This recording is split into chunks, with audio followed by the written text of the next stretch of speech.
In this release of the program, the team of the permanent Outdoor KZ TV expedition will make you get acquainted with people who once have devoted their lives to studying the history of their native land. Archaeologists, local historians and cognitive tourism organizers will tell us about the work upon the Antiquities of Bayanaul project, organized in the framework of Tuganjer program. What does the love to a small motherland really mean? What is the Tuganjer about? The origins of patriotism lie precisely in the love to a small motherland, to its mountains, rivers, animal and plant worlds, legends and people that left a trace in the people's memory. Tuganjer, or the Native Land program, is designed to coordinate the work in the field of local history, popularization of the history of the region, and ecological and patriotic education of the younger generation. Cognitive tourism influences greatly the formation of public consciousness among the younger generation. In this release of the program, we will time travel. We'll see the drawings painted by our distant ancestors with ochre on the walls of the grotto. The village of ancient metallurgists who lived in Bayanaul 3,500 years ago. We will get acquainted with the oldest stone observatory and learn how the inhabitants of the village of Toraygö participate in the organization of cognitive tourism. The nature of Kazakhstan is rich and diverse. Mountains, steppes, deserts and forests for centuries were the best friends for those who loved and understood their native land. They gave people food, shelter and asylum from the enemies. Over time, our way of life has changed, but nature still generously shares its wealth with us. Today, landscapes and biological diversity attract tourists and fans of active recreation to Kazakhstan. Together with the permanent Outdoor KZ TV expedition, you will visit the most picturesque corners of Kazakhstan and see how experienced travelers survive in the wild.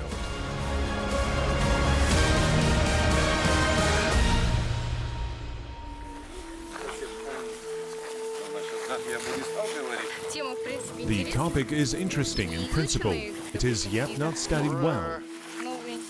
Hooray! Let's stop here. This is our lunch.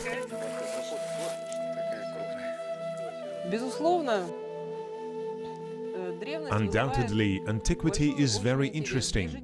Everyday excursion groups come to see us. They look at how we work, what we dig up.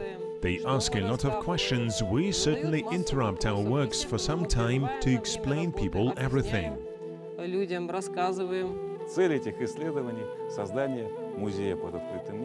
The purpose of these studies is to create an open-air museum so that here, in our tourist zone of Bayanaul, all guests of this fertile land could join the history and touch the remains of ancient stone laying, to walk around the place where once, thousands of years ago, the life was boiling, to feel the involvement in those distant events that are hidden under the dark ages.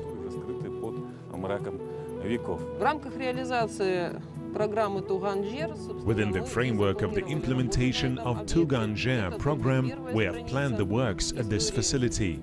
This is only the first page of history, which should be further disclosed and become available to the general public, so that the public knows their history and can freely touch it and feel it.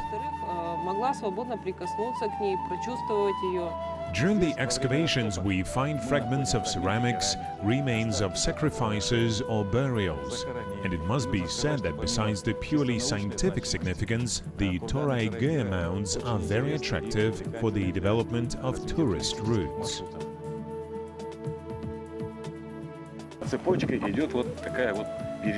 There is a chain of mounds here. They begin at that mountain, cross the valley and end at the foot of those hills. We are at the archaeological site called Sakis Toraygö Burial Mounds. As part of the Tuganjer program, the approbation of the tourist route Antiquities of Bayanaul is underway. This object is one of the main points of the route. The expedition sets forward to the southwest of the Pavlodar region to the Bayanaul mountain range. The endless plains of the great steppe of Sari Arka are stretching outside the car window. It seems that this will last forever, but unexpectedly in the east, the outlines of the mountains appear and the landscapes instantly change. Here we are already in the kingdom of granite rocks and pine forests. There is a whole day till we meet a group of archaeologists. The team of the Outdoor KZ TV expedition decides to rest after the long road on the shore of the lake of Jassi Bay and have a little fishing. Alken Aytimov is an experienced fisherman, but something went wrong. He has been throwing the spinning for an hour and a half, but still there is not a single bite. Maybe the rumors that there is plenty of fish in this lake are exaggerated. It is necessary to figure it out. The guys dress in diver suits and go down to the bottom of the lake.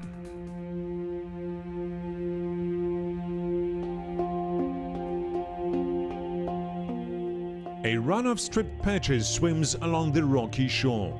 Conveys of young dace are flying as a rapid cloud.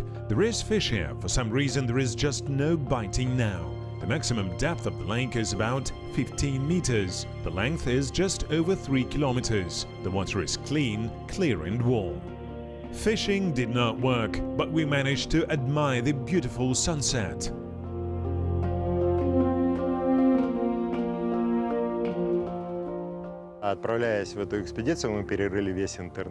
While setting forth to the expedition, we were surfing the internet and found a lot of materials about the burial of the Tasmalian culture created by the Scythian Sarkis ethnic group on the vast territory of the eastern and western Kazakhstan. According to one of the hypotheses, few representatives of this culture migrated to the territory of Iran and further to India. Although a lot of cognitive and entertaining things can be found in the internet, we still decided to get information from a more reliable source. We agreed to participate in the expedition of the Pavlodar Regional Archaeological Center named after academician Margulan. The Tasmalian culture is an archaeological culture of the early Iron Age, 7th to 3rd century BC, and derives its name from the Tasmala tract in the Pavlodar region, where a typical burial ground for this culture has been excavated.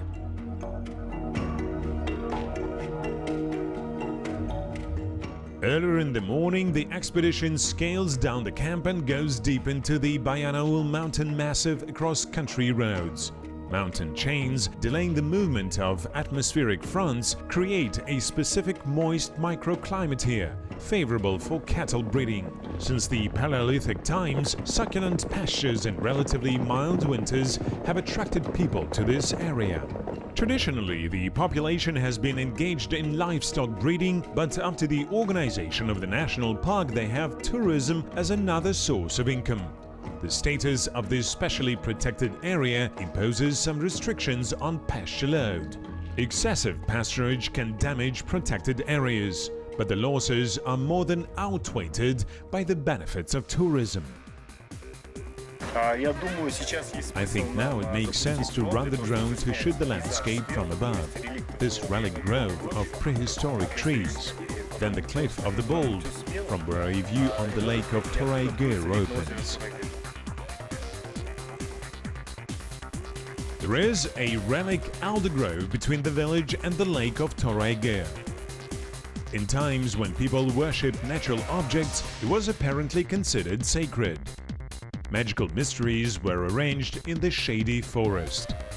The grove still hasn't lost its miraculous significance. Now people come here to enjoy the magic of the beauty of wildlife. The grove is protected by law.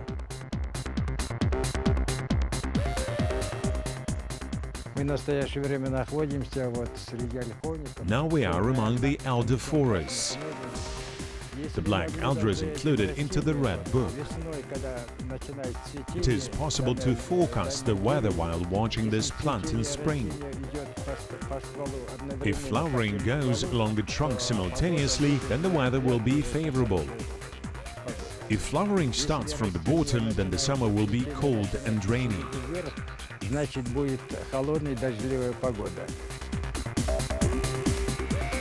The lake of Toray is famous for its large carps. Fishing is allowed all year round except for the spawning season. An island in the middle of the lake is called the Dragon Island. There is a legend that in ancient times the dragon was stealing the most beautiful girls from the village. But one day, 9 brothers, 9 courageous Bhartiyas, challenged the monster and defeated it in a fierce battle. Quite possibly, the legend refers to the times of battles with the Jungars, when the Kazakh army, dividing into 9 detachments, broke down the union of Oirats, whose flags depicted a dragon. The residents of the village of Toray organize small guest houses and roadside cafes. Now we will go to see the yurts, where a museum for tourists will be. This is a memorial complex, the continuation of the complex that is in the mounds.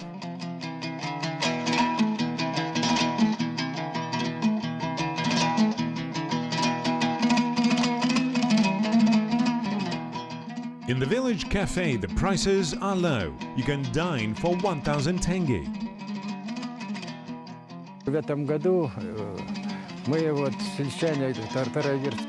This year, at the Council of Rural District of Toray we decided to protect our nature. Well, let's say, what happens if 40,000 people arrive at the same time? To solve this problem, we organized an information tourist center. For this, I, as an individual entrepreneur, took a grant for 2.5 million tenge, and now we're engaged in the guests' reception. Грант на 2,5 миллиона тенге. В настоящее время мы занимаемся здесь приемом гостей. The first rest house on the shore of the lake of Toray was built in the 60s of the last century. In the summer of 1967, a students' team from the Kazakh Polytechnic Institute has been working in the village. Once in the village club, students gave a concert. This event is considered the birthday of the Dosmukasan group, which later gained all-union popularity.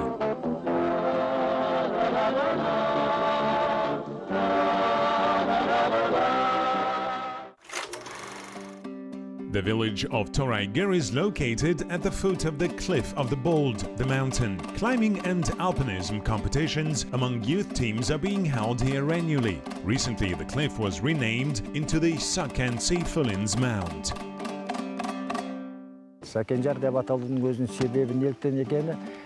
In the vicinity of the village of Toray there are many places associated with legendary personalities.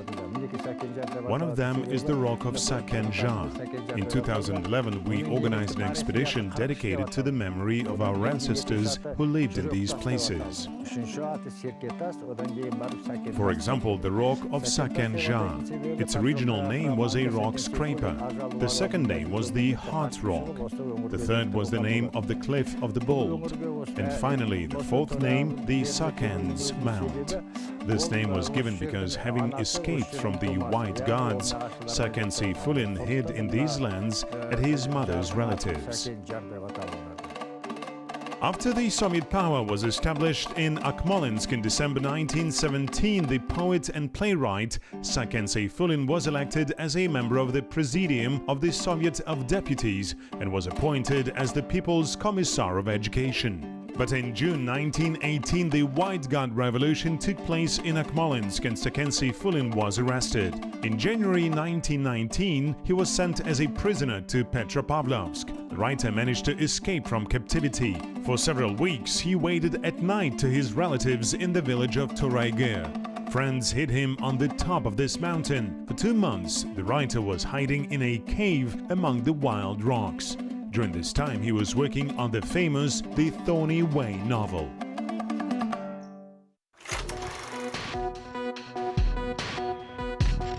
Inhabitants of Bayanaul are proud of their famous compatriots. Among them, the poet-democrat Sultan Mahmud Toraygirov, the founder of energy science in Kazakhstan Shafik Chokin, and other well-known figures of science and culture.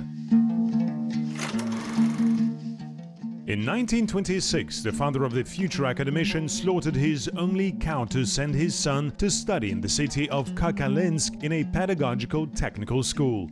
Having made a brilliant scientific career, academician Chorkin did not forget his little motherland. He was a frequent visitor in Bayanaul.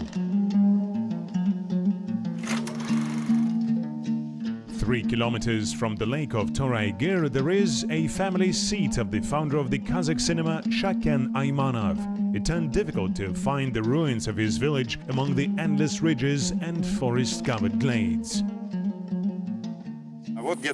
Somewhere here on the shore of the Ayman Bulag spring there are the ruins remains of the foundation of a small village where Shaken Aymanov was born. And the first Kazakhstani films were shot here, in Bayanaul district of Pavlodar region, somewhere in these mountains. Finally, we found the remains of the wintering place of the ancestors of Shaken Aymanov. Most likely he was born in one of these houses, and he made the first Kazakhstani films on these lands. I'll take a piece of the house's foundation. I hope that part of his talent will pass to me. The base of archaeologists is located in a private house on the outskirts of the village. The director of the regional archaeological Margolan Center, Timur Smagulov, in general plans the day ahead. In order to build our acquaintance with Bayanaul antiquities in chronological order, we will begin with a campaign to the most ancient monument, a group of rock paintings made with ochre.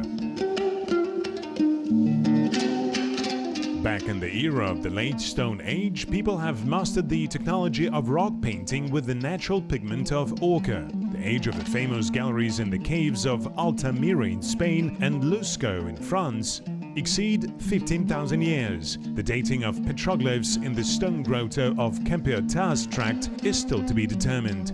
They were discovered by the employees of the Margolan Center just recently. During the archaeological exploration here in the Kemper-Tas tract, not far from the Bronze Age burial mound, which we are now studying, we came across an interesting finding. When we inspected this grotto cave, we saw that there were strings of people drawn here. See the little men go one by one. They are depicted in the same style with ochre as in the grotto of Dravert at the lake of Jasibai. We decided to call this place a grotto of Chorkin, because Shafik Chorkin, our famous fellow countryman, was born just a few hundred meters from here. So this is one of the new, unexplored objects of archaeology, which is called the Grotto of Chorkin. This place is interesting because there is a rock ceiling which was very convenient. Apparently the ancient people were doing some sacrifices and rituals here, so this place was sacred. It is necessary to pay attention to the fact that the entrance to this narrow cleft is overgrown with bushes. Apparently in ancient times there was the same situation. A person who passes by does not even guess that there is such an interesting secluded place here. Of what age approximately all these can be? Drawings of this kind are dated by archaeologists both by the Stone Age and by the Bronze Age.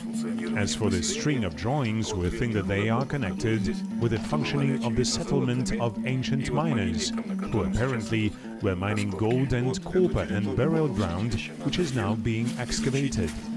This area around the sanctuary needs to be studied, pre-scanned by a metal detector. Maybe some separate parts can be digging out, sifted, because here near the drawings there must be some remains of ritual activity. These may be the objects used for drawing. It must be said that when examining the upper part of the cave here, we found an interesting inscription. It says 1904. When we inspected this place, we found the old mine workings. It became clear that this inscription apparently was made by the miners at the beginning of the last century.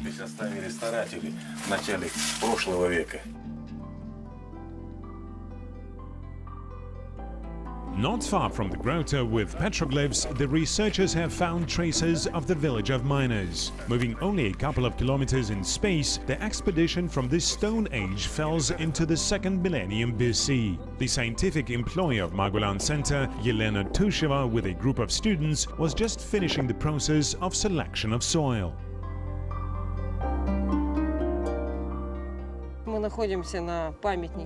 We are at the monument of the Bronze Age. This is a funerary monument. It is represented by stone fences. Inside these stone fences, a burial in the form of a box of stone slabs was built. This monument belongs to the 15th, 14th centuries BC and represents a burial of ancient metallurgists of northern Syriaca. The term Andronian culture refers to a cultural and economic type of landed people, cattle breeders and metallurgists who inhabited the plains of Kazakhstan and Siberia in the era of early and medium bronze, from the 18th to the 20th century BC. Andronians lived in half dugouts. Their settlements were located in valleys of rivers rich in pastures and fertile lands suitable for agriculture. Cattle, sheep and horses were dominating in herds. Andronians became the first riders in the Asian steppe. The soil was processed by hands with the use of stone and bronze hoes. At the end of the first millennium BC, Andronians became to switch to nomadic cattle breeding. На данном памятнике мы видим захоронение семейного типа. On this monument we see a family-type burial. Here it is a central burial with the associated cellars around. Often these are child burials. With the first course students were digging out the children's burial of Andronian culture for practice. Here we have found pots and skeletonized remains buried in the position of the embryo. Находятся скелетированные останки погребенных в скорченном положении. Guys, carefully sift the soil. It is important not to damage the artifacts found. A small child was buried here. He was sent to his last journey with a pot full of grain. This child lived in this place 3,500 years ago, 1,500 years before the Roman Empire. Кроме непосредственно этого объекта, на котором мы в настоящий момент работаем, буквально в километре. In addition to this object, we are currently working on literally a kilometer away from here. There is an Andronian settlement where the housing kettles are being fixed. In general, this is a very large complex of historical and cultural sites, which we plan to include in the tourist route and develop an open-air museum on the basis of these objects. Tourists can come here to touch the history, to see that indeed people lived on this territory having their own original culture. Whether they had developed enough, whether they had melted metal, engaged in cattle breeding, buried their loved ones, and so on. Занимались скотоводством на данной территории, хоронили своих близких. Our expedition continues its journey. We pass 8 kilometers in space and simultaneously move for 1,000 years on a time scale.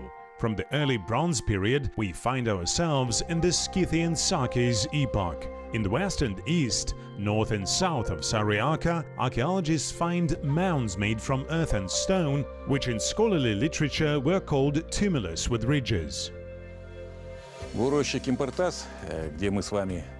In the site of Kempertas, we observed excavations of burials of the Bronze Age. Burials date back to the 2nd millennium BC. And here we are on the shore of the lake of Toraigyr, on the most interesting monument which belongs to the Scythian Sarkis era, at the Toraigyr archaeological complex. We strive to preserve as much as possible. These are the ruins. They have been left in the original bending of the monument so that visitors, as well as historic faculty students, could really touch the history.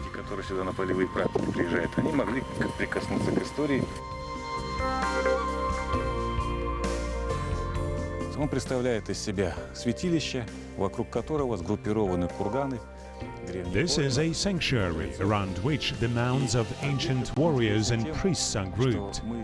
This object is interesting because here, except for the traditional for the steppe zone mounds made from earth and stone, we can see a magnificent sanctuary with stone steles called menhirs and stone outcrops oriented to the east. On professional archaeological slang, such burial mounds are called tumulus with ridges, because the stone laying has a remote resemblance to the mustache. It is likely that this tumulus with ridges, an ancient sanctuary, played an important role in migrating from wintering grounds to summer pastures. And here in the vicinity of the lake of Torai-Ger, there were winterings. Здесь, в основании усов, мы наблюдаем каменные стелы. Here at the base of the mustache, we observe stone steles on which the circles are beat out like the symbols of the sun, the solar signs. Thus we can say with all certainty that here it is a sanctuary of the sun worshippers. It dates back to the first millennium BC.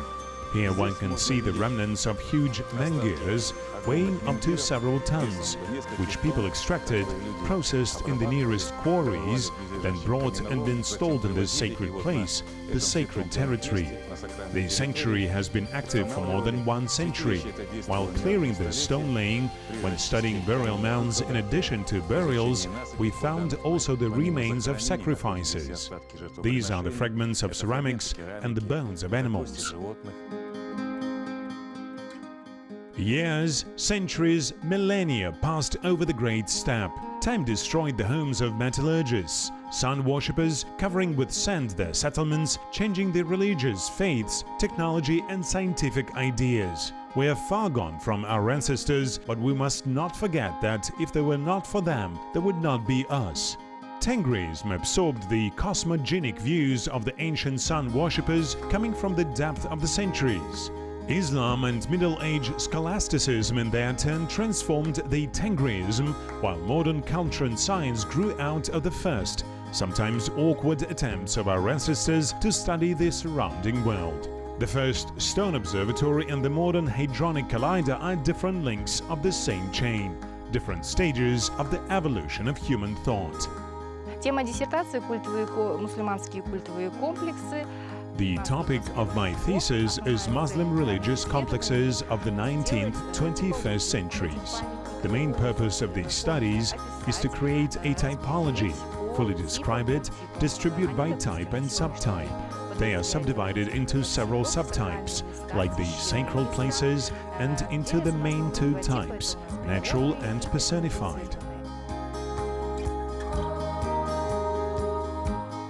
Torai-Ger mounds are an excellent base for conducting field practice. Here our students of the historical faculty of the Pavlodar Pedagogical Institute come. They receive the necessary skills in the field of archaeology, which then will help them become experts in the field of archaeology, history teachers, and introduce the growing generation to the study of the antiquities of the Irtysh region.